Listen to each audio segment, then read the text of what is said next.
Number one, identity and belonging. Social identity theory. Fans often see their favorite team as an extension of themselves. Being a fan becomes part of their personal identity, and team success makes them feel like a personal victory. Number five, mirror neurons and identification.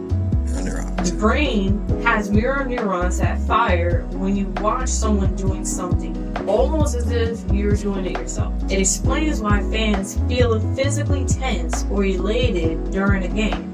They're neurologically playing with the team.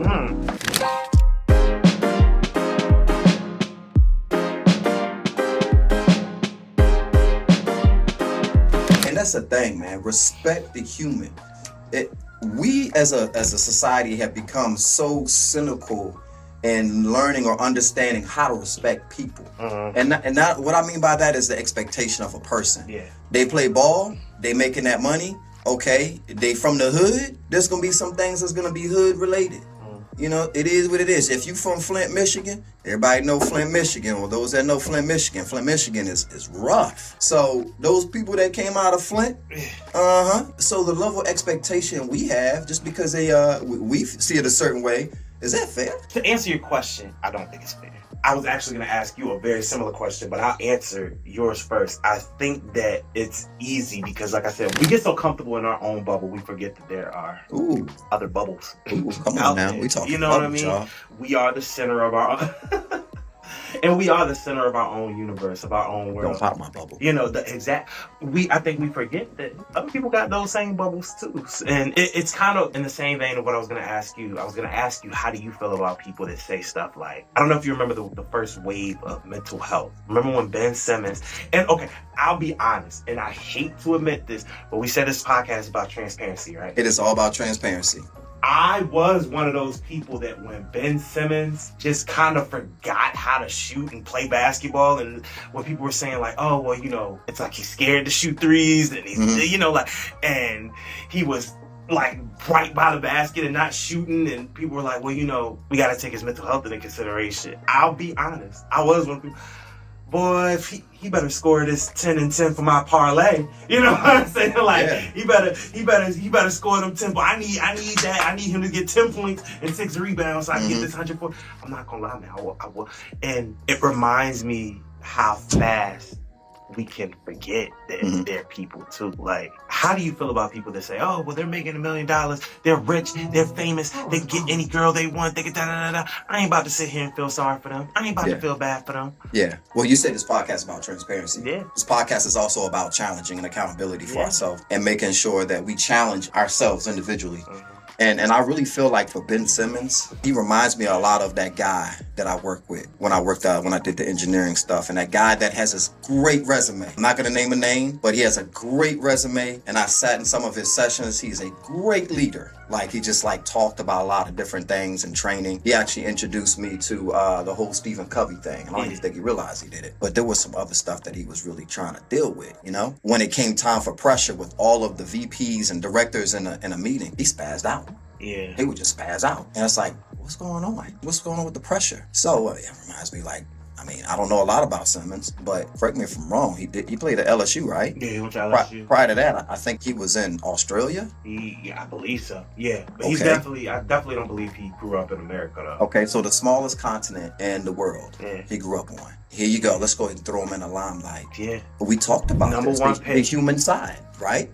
They're expecting everything. Well, I mean, with that money and everything, I mean, yeah, you're right. But what about the human side of him? Could his mental bandwidth, even his emotions, could he handle it? Yeah.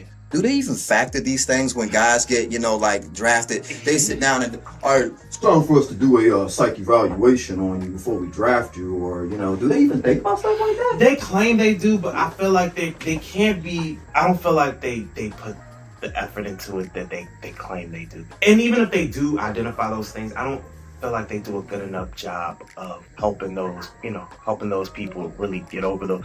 I think about people like, if you ever really want to see like broken people, man, look up documentaries on number one pick bust or just lottery pick bust. It can be any sport. I watched Anthony Bennett, Kwame Brown, Bennett. Oh man, Greg Oden, Kwame, Michael Beasley, Greg Oden. Greg Oden. Yeah. And Jamarcus Russell. Jamarcus Russell. Oh my And Lord. one of the things that I always see is like, no matter how much of the big dog they were in the small pond, like after they became a bust and things kind of crashed down, just seeing the sadness in their eyes. They're still a person, man. Yeah, they are. You know, like, and to me, their number one pick, Jamarcus Russell, is getting ready to go to the Raiders and change the trajectory of the team and be a millionaire and just have all the limelight and da-da-da-da. But, like, at the end of the day, it was a guy who failed and had to deal with a whole city, a whole state, a whole media. I mean, you're the butt of the joke. Exactly. What about Polamalu? Troy Polamalu? Let's talk about Polamalu. Let's talk about Troy Polamalu. No, but we have actually never really talked about Troy Polamalu, but I know we can because you both know. Exactly. What was that? It was a commercial. Head Shoulders commercial? Oh yeah. My hair like that. That voice is nice and calm, you know. But put me on that football field, boy. And that field, defensive player of the year. Yeah, come on, man. Hey. Y'all better don't sleep. Oh man, I remember him walking on the. You remember him walking on the line like a lion, and it's like he knew the snap, and he dove right in there. You remember that joint, man? Dove over the line. Oh my gosh, man! For y'all youngsters to get a chance, like if you're really a football fan, throw on. Listen, this hurts me to say this because I'm talking about a Raven. Shout out to Tom. But if you ever want to just watch some old school ball, throw on some highlights of Troy Polamalu and Erie. Ooh, man, Erie boy. Those boys, listen, that was some old school football for you, man. Yeah, but and Troy, Troy, man, he concussions. Yeah. He ended his career concussions. I mean, they got to a point where he had a lot of them. Yeah. He said that he actually did not report a lot of them. Yeah. You know? So can we talk about something we kind of briefly talked about? Remember we talked about expectations of like we expect people to literally throw their body over. Isn't it crazy that if you say like, yeah, I mean like I know I could go back out there, but I had 3 concussions in the past 5-6 weeks, and I don't want my brain to turn to mush. We frown, not us. Oh yeah, you let your team down. Yeah, when you really think about it, Logic, we're knocking people who say, hey, I don't want my brain to turn to mush and not be able to think about how many of these cats they go into depression, they lose their memory. CTE.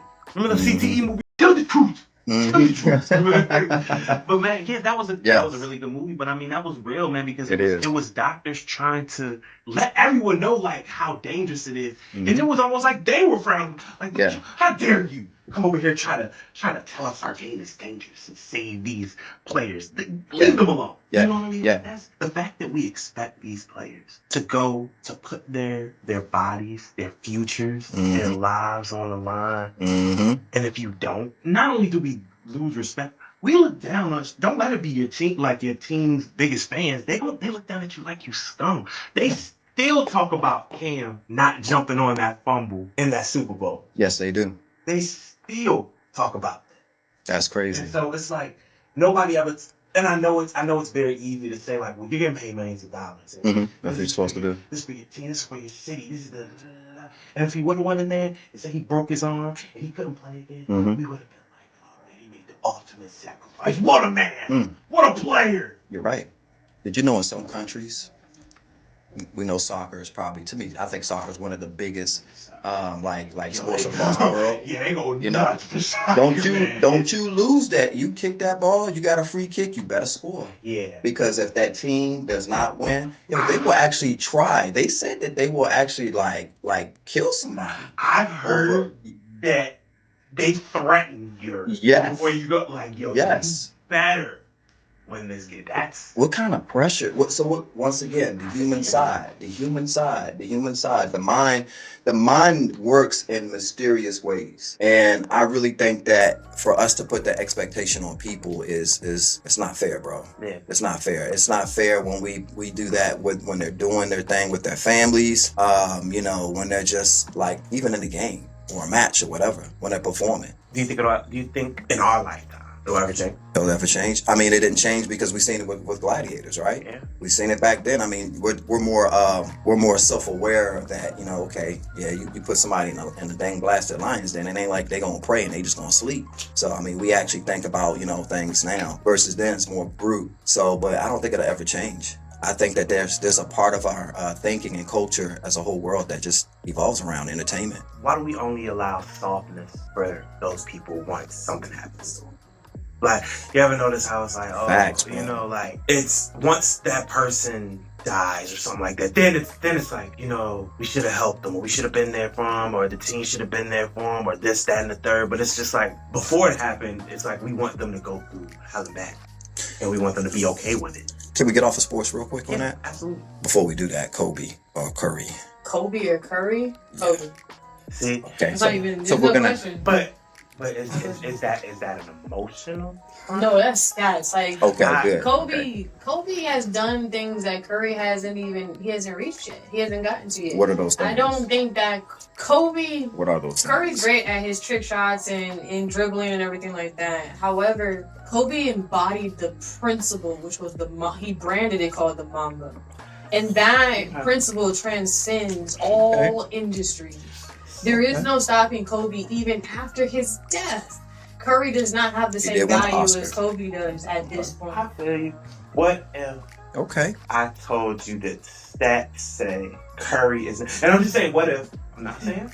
Well, is it or? What if I told you that Curry's statistically more impressive than Kobe, and not only that, statistically is more clutch than Kobe? Would it change your opinion, or would you just say like, I know how I feel about it? Statistically clutch. No, like I said, now being a basketball player myself, being clutch is great when it comes down to realistic moments that anyone can live in. Curry doesn't have that.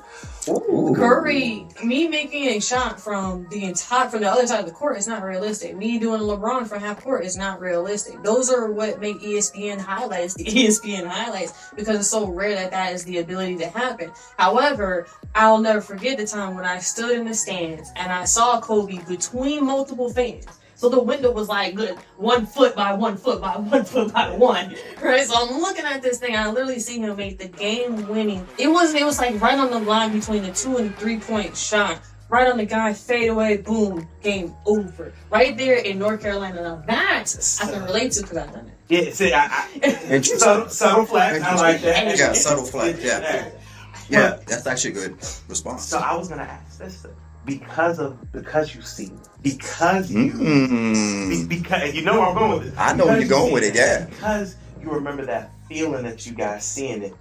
Do you think that you can truly be unbiased when you're racing too? Yes. Okay.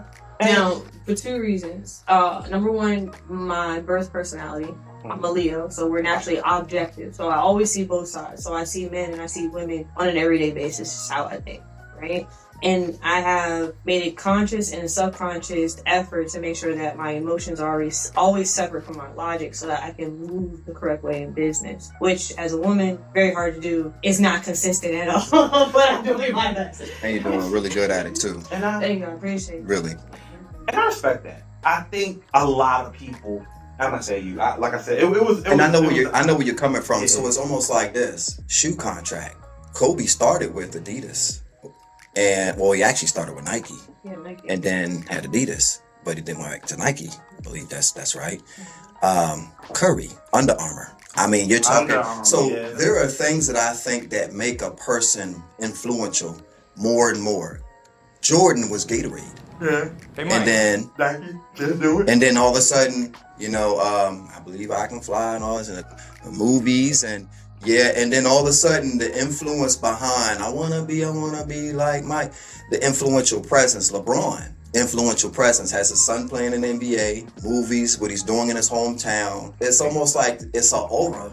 Yeah, it's like an aura of a person that we bring that say that person is better than this person. I mean, we talking just basketball. We could do the same thing with quarterbacks and football, and but I think it's the total, like, as opposed to how many slam dunk contests have Kobe won? One. But how many 3-point contests have Curry won? How many MVPs in the finals has Curry won?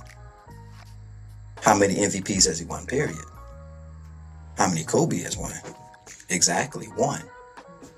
So when we start to look at the facts, and actually Sap has helped me to kind of like unravel my brain about it, because I just couldn't process it. I still can't. Yeah, I really truly do think that, not everybody, but I think a lot of people, I think we create a bit of an emotional attachment to players. There we go. I was waiting for that. And then I feel like Waiting for that.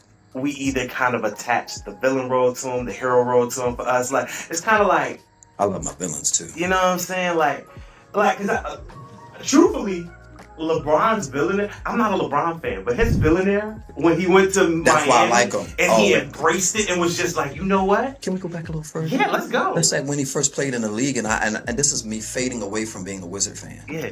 I'm like, we finally making it to the dang blasted playoffs. Yeah. And every single year we played Cleveland. Oh, and every man. single year, Gilbert LeBron Arenas, went, oh my Deshaun gosh. Stevenson, He is a villain and to I me. remember them. And I love LeBron's Butler. villainism. Yeah, I like that because remember when he did it. Now looking back, I'm like, I'm taking my talents thing. I could see why Cleveland hated him for that. Yeah, I like But that. I like when that. he went back and was just like, okay, y'all want to make me the villain? That's right. I'm That gonna come back. I got it.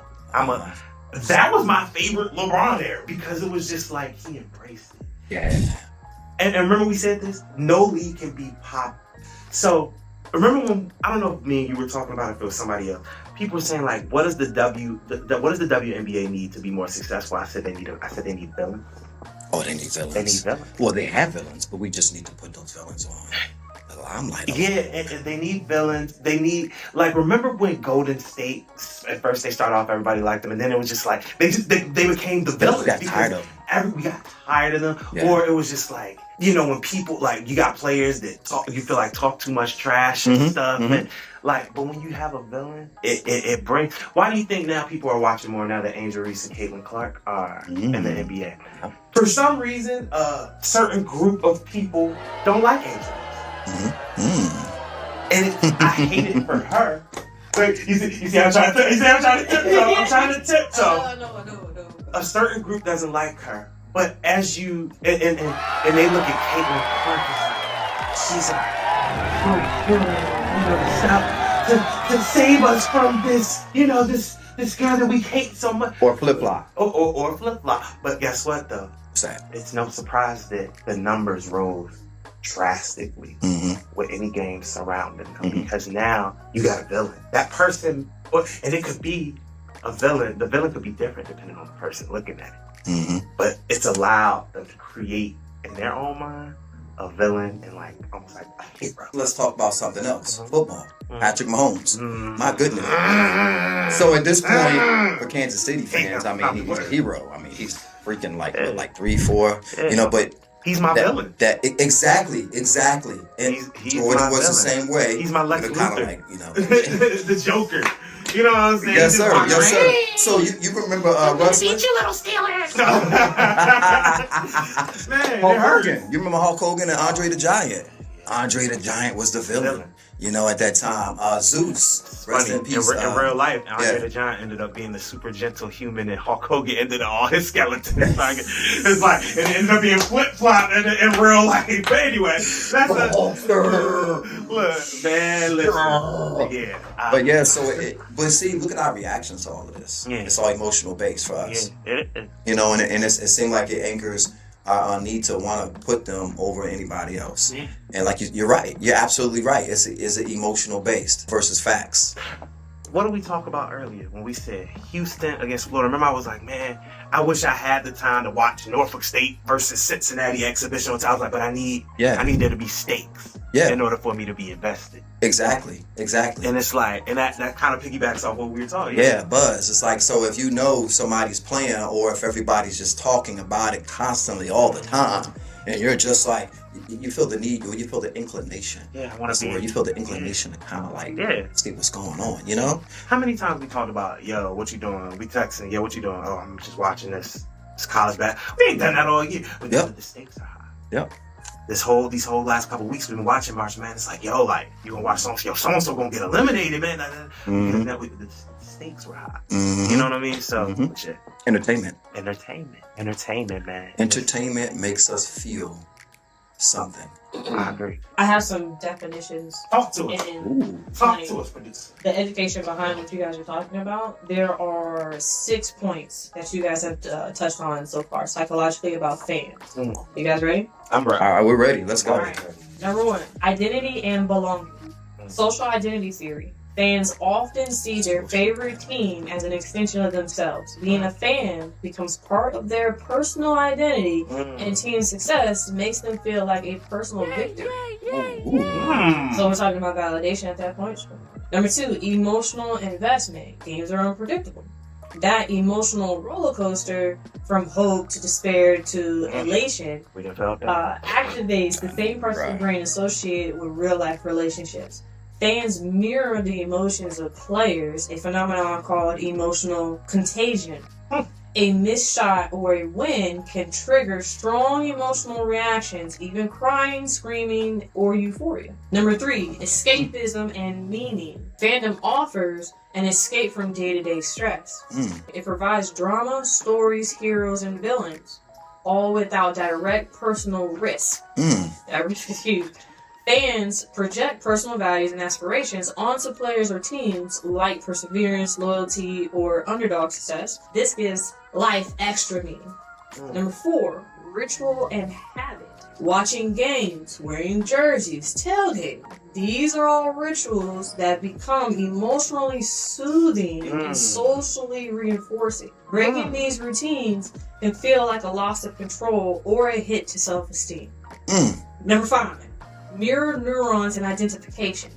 The brain has mirror neurons that fire when you watch someone doing something, almost as if you're doing it yourself. It explains why fans feel physically tense or elated during a game. They're neurologically playing with the team. And then number 6. Okay, neurologically playing with the team. That's crazy. Yeah, that's a bar right there. Yeah, that is a bar. I'm neurologically playing with the team. What do you think? Give me my jersey. Yeah, that's Give right. me my jersey. That's me right there. I'm number 15. That's every gamer right there. The neurological Yeah. fan. Yeah. But she said something really. You hear what she said? That's every gamer. Gamer. We talking Call of Duty. The gamer. Wait a second. Ooh. The correlation. On that one, but go ahead. The correlation between. Yes. Come on, man. Come on. So you're saying that every Army or Marine or Air Force veteran plays Call of Duty? Is that what you're trying to say? No, not at all. No, No, not at all. It's just like she's every gamer, so it's like the feeling, the attachment, it's euphoric. It's like you're in it. Even playing the game online, you're in the game. So it's like you're investing, like you said, the emotions attached, is the reward and everything that go. You remember the Steelers and the Redskins game, bro? Did Russell Wilson throw that pass? Mike Williams? Yeah, and that was a touchdown winning. That was it, right? Joey Porter Jr. came over, dapped us up. Yeah. Them long handboard. I swear that was the longest dap ever. Sunrise to sunset dap. I'm like, your fingers ever gonna be done dapping us, man? Your fingers are like 7 feet long. But yeah, man. So that game was like a monumental point for us. And remember, just even walking back to the car, just the excitement, she said, the feeling of elation, and just like euphoria, man. Yeah. Like I was just like, yo, I watched my team pull off a comeback victory live. Yep. Like what? I'm sorry. Okay, and then number 6, talking about my team. Yeah. Number 6 is in-group versus out-group psychology. Supporting a team often includes rivalry with others, strengthening loyalty and emotion. It creates a clear us versus them dynamic, which fuels passion, sometimes even aggression or trash talk. It's so funny that you said that, because remember when we came in there, that's the not Steelers game. It was a few of us, but ultimately they was coming down on us, bro. Yes, you know sir. what I mean? Yeah, they were. Yeah, you get that like us again. Yeah, you do kind of get that feeling like. Yes, you do. You would see a Steelers fan, and because we felt like we were in that war zone, like we were just kind of big acting like. Yeah. Yep. You know, exactly. Hey, riding together. That's we right. ain't out on the daggone field. That's right. You know what I'm saying? But It does. It feels like, all right, every Steelers fan we see, it feels like, we make that icon. You know. Could you imagine everybody walking to a stadium with no like paraphernalia and they just got on a white shirt and white pants? White tee. It's the. What's the originality? Yeah, it would be. It would be so weird, man. Like not being able to know like who you really rocking with it. Like remember like every time a good play would happen, like we was dabbing each other up and stuff, but like we looking around at other like Steelers fans. We pointed at Redskins and like, yeah, I told you. You know what I'm saying? Like you said, like them us versus them. I like that. Is it anymore? No, that's it. Those are 6 points. I like those, man. I feel all of them. So like movies, even like Say a Lot. Yeah. Or Tiny Giants, you know, or the movies that sports movies, or a lot of movies, even like Endgames with the whole Marvel stuff, the way they came in subtle with Spider-Man, and then all of a sudden Captain America. We weren't exposed to all of this stuff as movies. I mean, they had them like back in the day, but they were, you know, different. So, you know, technology a lot. Yeah, man. So in Endgame, you remember everybody had passed away. Was that the Endgames, or that was one before Endgames, where Thanos did the thing? And exactly. And a lot of people were crying. I wasn't one, but I mean, you know, people were crying, and this is it, and stuff like that. Like all of those points, man, they actually hit. That's a good point. Like, how close do you think the similarities are with like being a fan of a team and then like a movie? Like, you know, kind of like I've always wondered why we get so Demon Slayer, for example. This is a show that we talk about a lot, and you know what I'm saying, that Infinity Castle arc finna drop. You know what I'm saying? But I don't know, like we talk about certain characters and like which ones we like and which ones like. And I remember when Rengoku died. And I remember like being like, yo, am I getting low-key choked up right now? I just like, sometimes I think back to that and I'm just like, why? Like, it's a cartoon, man. Yeah. But you feel invested. You're invested. Like, I remember Kaza punch, and I remember the smoke clearing. I was like, wait, he really punched the hole through it? That's like, right. Wait, what? That's right. Like, and I just remember feeling like, you just knew he wasn't gonna die. Yeah, like, yo, my boy really about to die. Like, yeah. It's just like that emotional. And you know it's not real. Just like we know we're not on the team. Yep. So that's why I like, that's why I always appreciated Dragon Ball. Yeah. Dragon Ball Z. Dragon Ball Z, Dragon Ball Super. Because there were times where it just seemed like Goku always had to be challenged to be stronger. And so I can relate. You know, hyperbolic chamber, whatever, Super Saiyan level 1, 2, 3, 4, whatever, go Super Saiyan Blues, Super Saiyan God, whatever. It's just like I could relate because it's like it's a challenge in front of you. And it's like, what are you gonna do? What are you gonna do? All right, it ain't working. So you gotta figure something else out. You know, so I like that. So it relates better with me and my character. Yeah. You know what I'm saying? It's I don't know, like when you think about it, man, like it feels like it shouldn't make sense. Like it feels like we shouldn't be this invested in certain stuff like that, but it just feels right sometimes. Like you say we shouldn't. Why you say that? I don't know. I think because you know you always have that person who's you know you always have that killjoy person, like you get excited about a game and they gotta call it like you're not even on the team. You're not even on the scene. You're not even on the team. Yeah, why are you so? Why does it matter to you? You know what I mean? And sometimes, I'm not gonna lie, occasionally it does kind of hit like, dang, they right. But that's coming from somebody that doesn't, they don't can't, get it. They can't, because that's actually happened. Yeah. I know it's happened to you. It's happened to me too, man. Is it that serious? And like, we're looking around like, what? But that's why, like, I expect it when I get excited around people that I know don't really understand sports fandom. Okay. I don't know why sometimes I still let it bother me, which I shouldn't. I should never let it bother me because it's like, I know I'm okay with my relationship, if you want to call it that, with my team and just how, but like, I do get irritated with people that are just like, oh my God, like you're really getting that invested over a team, over some men running around in jerseys and stuff. And I'm not gonna lie, like, and maybe, like I said, maybe this is just a transparent moment. Sometimes I do kind of get in my head. What do I do when, like, say, like, we expected the Steelers to win, and then they go out and they just lay an egg in the first half. Oh, man. And I'm just like, don't text me. I'm turning the phone off. I'm turning the game off. I'm going running. I'm going to work. And I'm just like, I'll get in my feelings, man. And then, like, sometimes, I know there's been a couple times, like, where after I calm down, I text you, I'll be like, bro, I got to stop with it. Like, I can't keep doing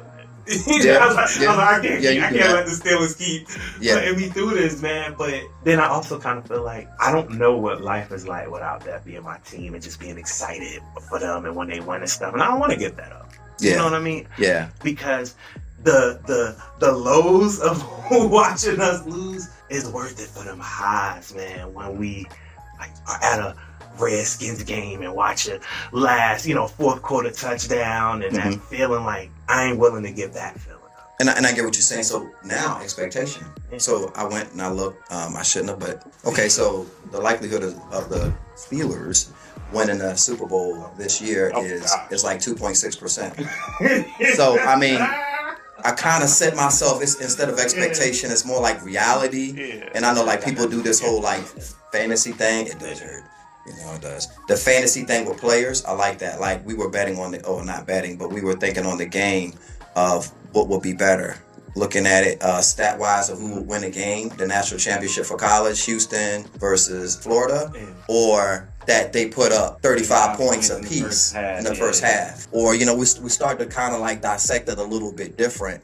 And that grounds me because I'm like, Chris, I mean, my team losing, man, I get in my feelings too. I ain't going to we both. I try to change my expectations so I don't, you know what I'm saying? Crazy for us. Yeah, man. Oh man, they do, man. Especially if you're still a fan. Like, don't text me, I'm turning my phone off. Worse than if you're a Cowboy fan.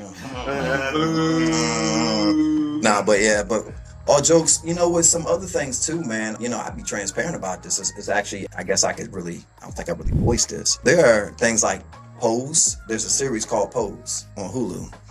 I like it because it talks about how back in the 1980s, how, transgenders were trying to, survive. And so like the Broadway thing became a thing. Like they had their own place to go at night and, they would actually have voguing competitions against each other. You know what I'm saying, man? Yeah, I like that though. I liked it because to me, I felt that these individuals that were going through all of these things in their life, their family rejecting them, they staying in a house together, trying to survive, trying to adapt to life, trying to get things going and moving for themselves. It made me feel like they're finding their place, their purpose. Yeah. They're finding what makes them happy. Yeah. And I sat and I would watch the series, man, and I get emotional. Yeah. Because I'm seeing, individuals that, like everybody else, they're doing the same thing. They're trying to do what they feel is right. And of course, what does it come with? Expectation. Yeah, and everybody else is like, you're not meeting our expectations, so they treat them a certain way. In a sense, they could almost be like bad guys. Yeah. And and you're trying to see this bad guy not get labeled as a bad guy, but be a good guy. Almost like the Ugly Duckling story. Yeah. You know what I'm saying? Yeah. And it's just like, man, just to see them face adversity and go through things. And now the HIV epidemic came and, and all of that, man. And just trying to like handle that and deal with that in life, man. I'm trying to hold my tears back now because that's their story. That's their life. Exactly. We can't live their life. However, we can put expectation on them. Yeah. But is that really fair? That's not. Basically what we started the conversation about. Have you found yourself lately, like as you've been getting older, like I've noticed that things like that, like I found myself getting more emotional in documentaries and stuff now. Like I feel myself being like literally being more empathetic, put myself in other people's shoes. Like, and I have found myself getting teary-eyed at things. Name one of the documentaries you're referring to. Okay, so I'm trying to think of the last thing so this one isn't necessarily a documentary, but I was watching a compilation of soldiers returning home. And just watching, you don't know what happened, how long it's been. Maybe it's only been 5 months. Okay. Maybe it's been a year. Maybe it's been 2 years. But just watching for that moment, everything, like I'm trying not to get teary-eyed because like it's something that like I think about, like you don't know if that's the last time you're gonna see that person when they leave, and then you get back and just to see them drop everything and just to see, like I feel like we live and to see people be able to get that moment and then just see everything else in life not matter for that moment. And you know what I'm saying? Like I've been watching a lot of now these really get me. The Adoption Surprise. videos and compilations where like say like maybe a parent like came into like a single mother's life, and then like the kid will, like for the step parent's birthday, they'll give them like envelope, and they open it up, and then the envelope is asking, will you be mine, will you adopt me or whatever. And I don't know, like just seeing, I think now that I'm older, I look at the moment, I find it to be beautiful, but I think of everything that led up to that. Like that kid maybe feeling like, I don't have a dad, or, or just yearning for that type of love, and then getting in just the build up to that moment. And I think about it and it makes me emotional sometimes, because I'm just like, we'll never get to see that full story. But inside of those tears that they're crying is like that story.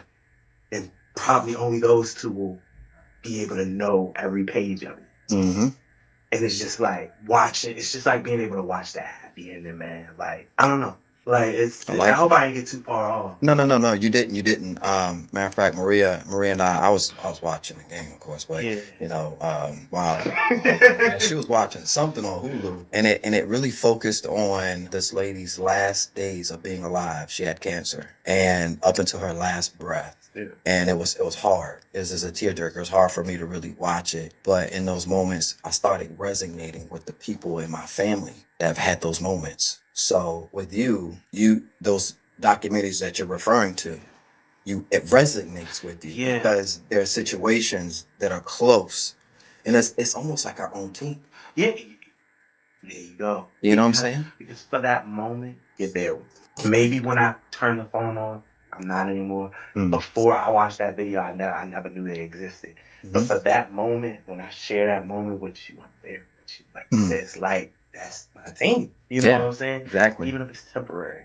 And so it's like it's a happy moment. And it's like sometimes I don't know if it's like tears of joy, tears of like, man, like imagine being in that moment. If it's tears of everything they had to endure leading up to the moment. Exactly. But I just feel an overwhelming sense of emotion when I watch it, because it's just like you just see everything built up, whatever was in them you get to see it in that moment. Like when there's a video of this little girl and she's reading her birthday things. She was a foster child, and like, man, it's a clip. It's a young black girl, and there's two white parents or whatever, and they're like, she's reading, like she's opening the stuff for her birthday gift, and like the parents are kind of looking, and you can tell they're looking like if they got something big planned at the end, and she's happy, and so she opens it up, and she's like all this paper and everything, and she's like, I'm going to be and you can see the like emotion as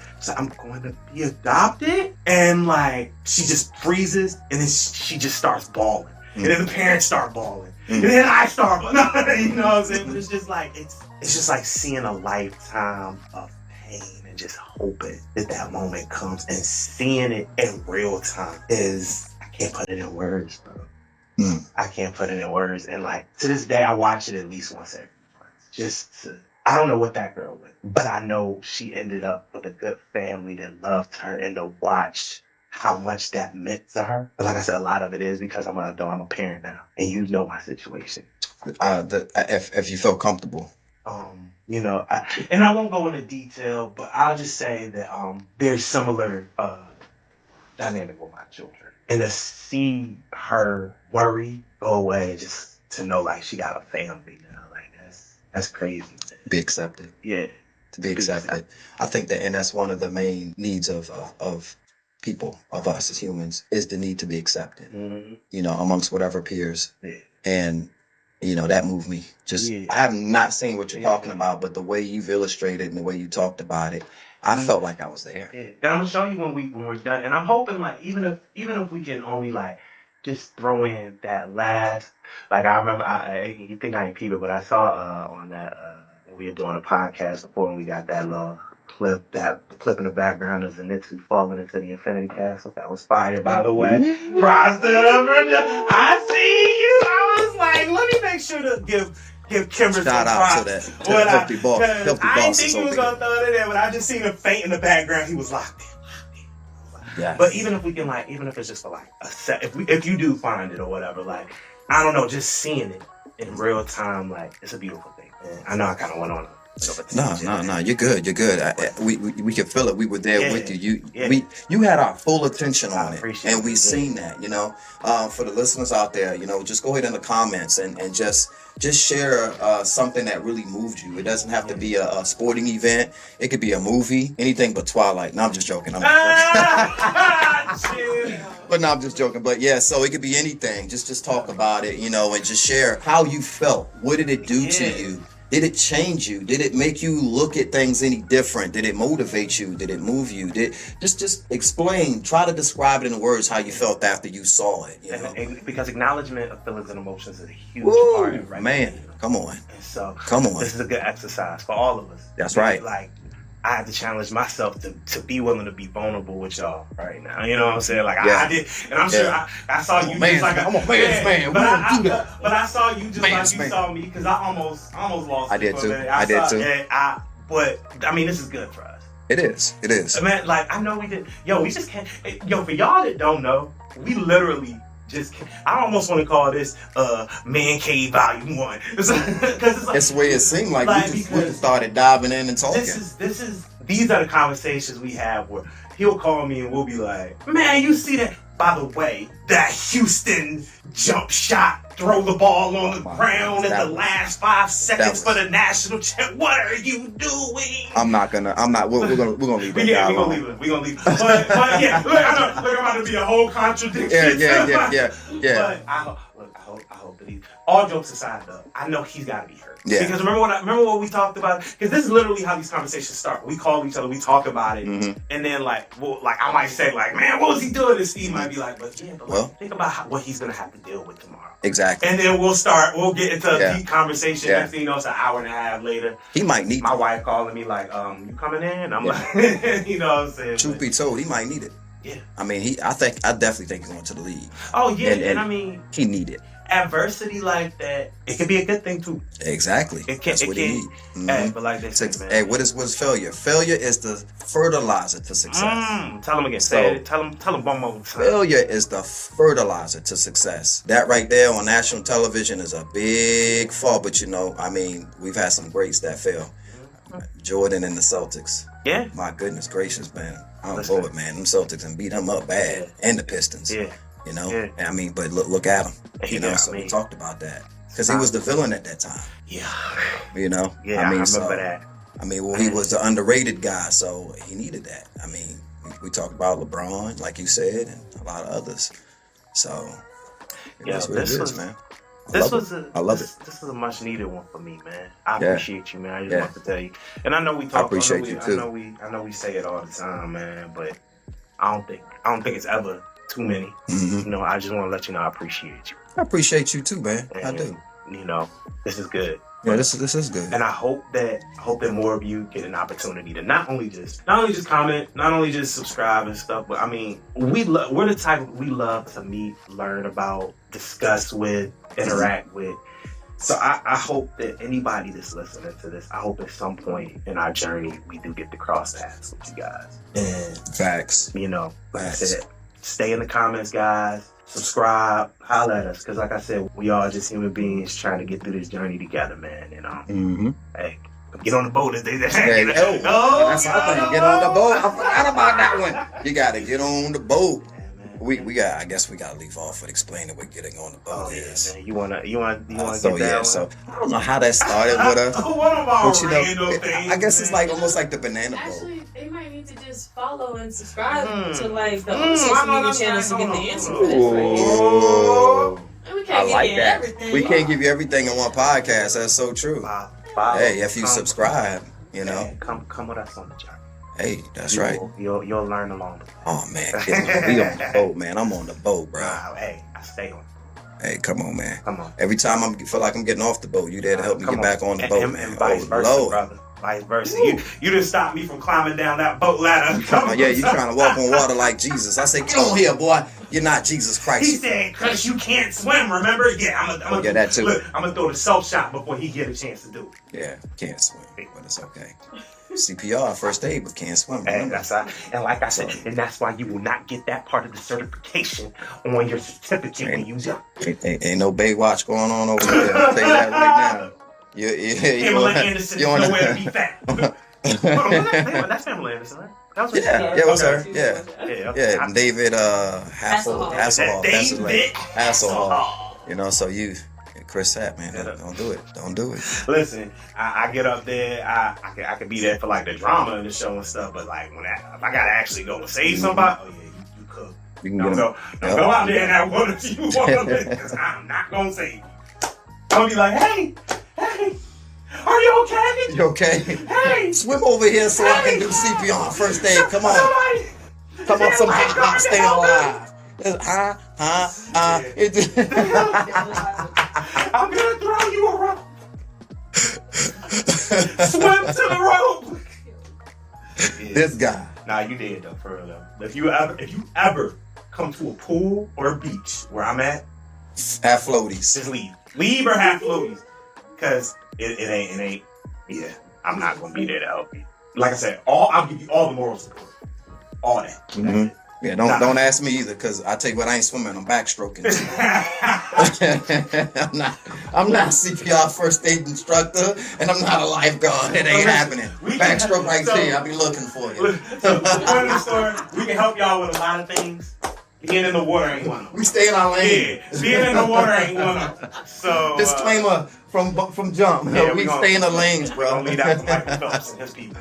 There you go, man. Hey, man. Man Cave Volume 1. I like that. Hey, man. Yeah. So, of course, sponsored by Foundations to Success. Of course. Go to that site, www.foundationstosuccess.com. Hey, you'll actually find, thanks to Healthy Bosses, you can actually access your mental health goals on the website.